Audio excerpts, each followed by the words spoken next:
ठंडी सड़क नैनीताल। नैना देवी मंदिर से शुरू होकर तलीताल की तरफ जाने वाली सड़क को ठंडी सड़क कहा जाता है। यह सड़क भोटिया मार्केट से शुरू होकर तलीताल रोडेज तक जाती है। इस सड़क की लंबाई लगभग 1.5 किलोमीटर है।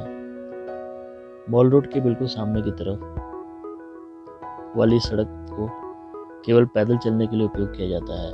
इस सड़क पर गाड़ियां नहीं चलती। गाड़ियों के लिए मॉल रोड का उपयोग किया जाता है।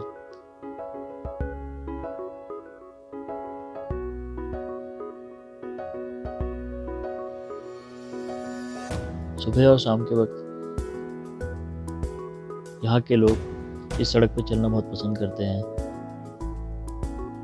आप दिन के वक्त यहाँ पर्यटकों को भी देख सकते हैं।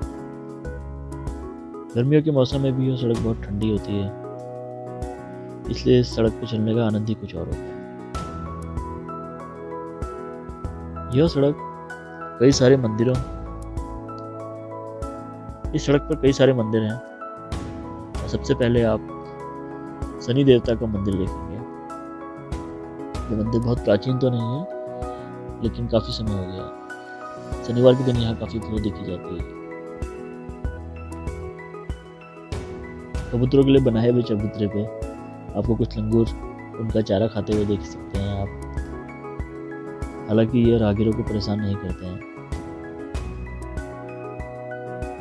इसी मंदिर के थोड़ा सा आगे कुमाऊं के प्रसिद्ध देवता गोलू देवता का मंदिर है, जो बहुत ही पूजनीय है।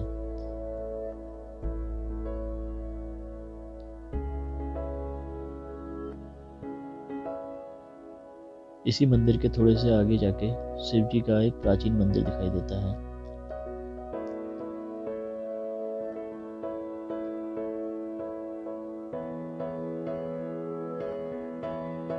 थोड़ा सा और आगे चलने पे हम देखेंगे कि इस जगह पे सुबह और शाम के वक्त काफी ओस दिखाई देती है।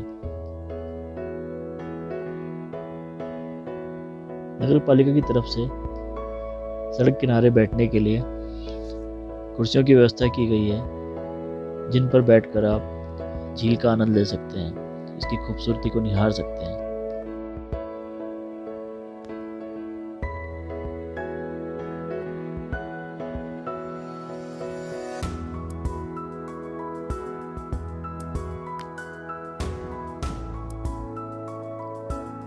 झील के किनारे लाइट की बहुत उचित व्यवस्था करी गई है। सुबह और शाम के वक्त वॉक करते हुए अब रोशनी की समस्या नहीं होती है। हालांकि पहले इस सड़क पर देर रात को चलना बड़ा मुश्किल होता था।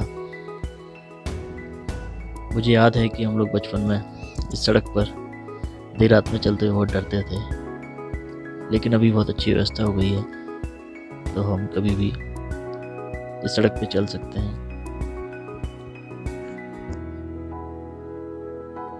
थोड़ा सा आगे जाने पर हमें पाषाण देवी का प्राचीन मंदिर दिखाई देता है। मान्यता है कि कुमाऊं के दूसरे कमिश्नर जॉर्ज विलियम ट्रेल जब नैनीताल आए थे, तो यहाँ के लोकल लोगों के द्वारा उनसे कहा गया था कि इस मंदिर पर जूते पहन के ना जाएं, पर उन्होंने इस बात से इनकार कर दिया था। फिर कहा जाता है कि वो अंधे हो गए थे। फिर लोकल लोगों के द्वारा उन्हें समझाया गया, तो उन्होंने विधि विधान से देवी की पूजा की और उनकी आंखें दोबारा वापस आ गई थी।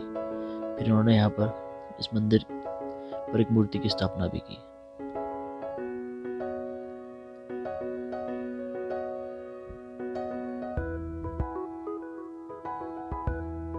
थोड़ा सा आगे जाने पर एक चबूतरा बना हुआ है,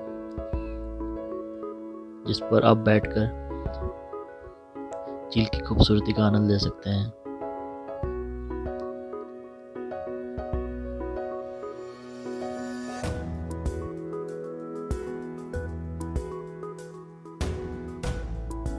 नैनीताल के पास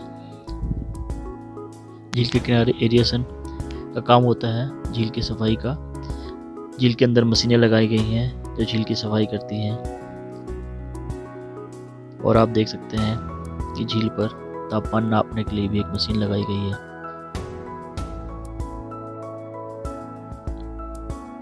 जो लोग भी पैदल चलने के शौकीन हैं उन्हें नैनीताल की इस खूबसूरत सड़क पर ज़रूर चलना चाहिए और प्रकृति का आनंद लेना चाहिए।